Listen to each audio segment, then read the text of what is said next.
What's up, guys? Jeff Cavalier, ATHLEAN-X.com. So today we're going to answer the question of whether or not the position of your legs during a pull-up or chin-up matters to your performance in the exercise. And I'm going to give you the quick answer here, and that's yes. As a matter of fact, probably in a way that's going to shock you because you're probably doing it the way that most people do it. The second thing, though, is it has nothing to do with changing necessarily the weight that you're lifting, because your body weight's not going to change. The force of gravity is not going to change. So in a given day, in a given set, in a given rep, the weight you're lifting is going to stay consistent no matter what position you keep your legs in. However, the impact that has on the muscles that you're trying to train, in this case the lats, is going to be dramatically affected by the position of your legs. Let me show you what that means and how that all comes together. We're going to break out Raymond, and we know that Raymond at one day had a lat. No more. However, we do know that the attachments of the lat start here in the back of the arm, and they come all the way down here to the pelvis. They literally attach to the top of the pelvis. So we know, oh my God, Raymond's gone. All right, so he's out. We know that the pelvis can change position depending upon what we do with our legs. And we know that the lat, again, comes all the way down into the pelvis, so we can change the stretch on a muscle depending upon the position of our legs.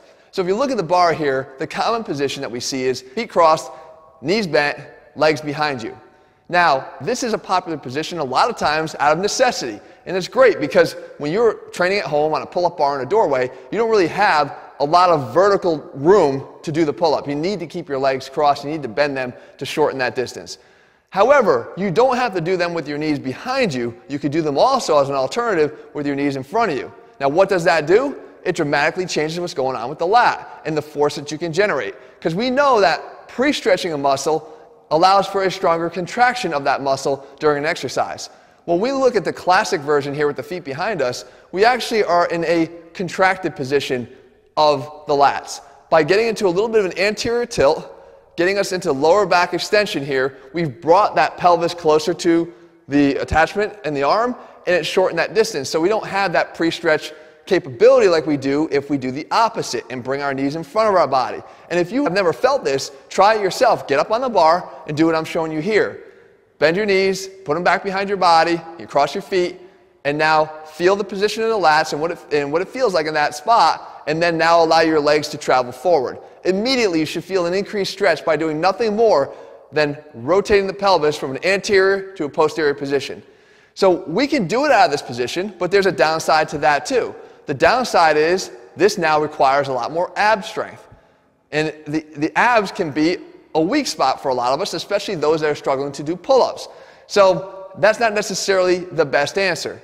The second variable that we introduce here by having our feet crossed and knees behind our body is we've now just bent our body into a different direction. So now we're introducing momentum that can occur not just this way, but momentum that can occur this way too. And we can see more swinging and a more difficult ability for ourselves to control our swinging when our knees are behind our body. Again, for somebody that struggles with pull-ups, that's going to be harder to sort of control. So what we need to do is we need to sort of settle in the middle. And by settling in the middle, we allow ourselves to do one thing that we don't really get a chance to do very well in those other two positions, and that is plug the energy leaks.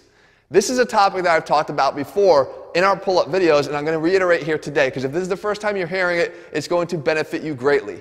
Energy leaks are any time that when you're trying to exert or generate force in one direction, you're losing it in a lot of other directions that you're not intending to. And when we do a pull-up, we're trying to create this vertical force up and down, but as I just talked about, any type of movement, forward, back, side to side, you're losing a lot of that force. What we need to be able to do is prevent that. And by contracting our core, we can do that very, very well. But beyond that, we can use our legs, we can use all the way down to our ankles and our calves. We can use the muscles there to help stabilize the body and prevent any of this dissipation of force. So try this instead.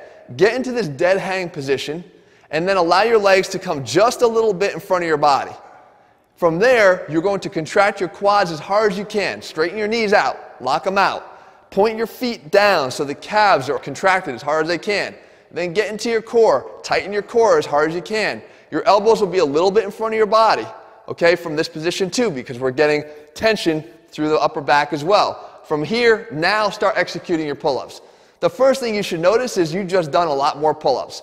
You've done a lot more because you're actually allowing the lats to do what they're supposed to be doing. You're allowing the lats, the true strength of your lats, to be realized because you've plugged a lot of the leaks that you've been avoiding before. And by getting yourself into this position up and down, you've given your body the best opportunity to do this. Not that it's wrong to do pull-ups with your knees behind your body. You can actually do them from there. You can actually plug some of the energy leaks if you're more advanced and have a good idea about how to do it. But as someone that's just starting out, the best way for you to be able to learn this and to do this effectively is to get your legs up and down just slightly in front of your body. If you have the ab strength later on, you want to challenge yourself even more, get a little bit more of that pre-stretch in the lats, then it's fine to allow your knees to come up in front of your body as well. But the bottom line is, guys, how you do every exercise matters. It's not just, oh, I'm doing pull-ups. How are you doing pull-ups? What are you doing with your legs? What's going on with the whole body when you're doing an exercise? Because it all matters. If you're looking for a program that puts the science back in strength and shows you how everything matters, head to ATHLEAN-X.com and get our ATHLEAN-X training system. In the meantime, if you found this video helpful, leave your comments and thumbs up below. Let me know what you think and let me know what else you want to see here on this channel, and I'll do my best to cover it in the days and weeks ahead. All right, guys, see you soon.